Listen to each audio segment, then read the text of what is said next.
Jom Ipin, jangan buat jahat. Malam tadi saya bawa Ipin ke Malaysia Thailand Halal Food Festival yang terletak di Lotus Ceras.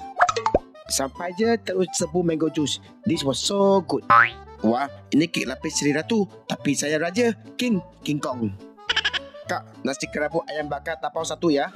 Ini first time kami jumpa pisang hijau yang sesat. Sebab dari Indonesia. Tapi ini betul-betul sedap gila. Uishi. Sebelah ada kambing bakar, nasi goreng, ubi lambung, dan ini saya kena highlight sebab tom yum seafood yang saya order portionnya memang besar. Seafood pun banyak dan rasanya memang aroy mak-mak. Memang tak sangka Ipin pun suka makan ketan bawah umur. Kalau pergi ke Thailand, ini saya paling suka lok ching. Ini memang sedap sehingga berbunyi aroy mak. Nama Thai pancake. Ini seakan roti pisang tapi disapu dengan coklat dan ditabur dengan kacang. Ipin kata sedap.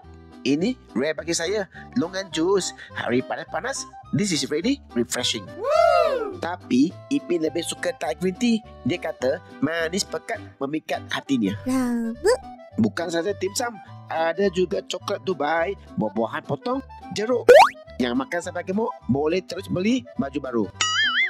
Jangan lupa tinggal 4 hari lagi sehingga Ahad ini. Jumpa di sana.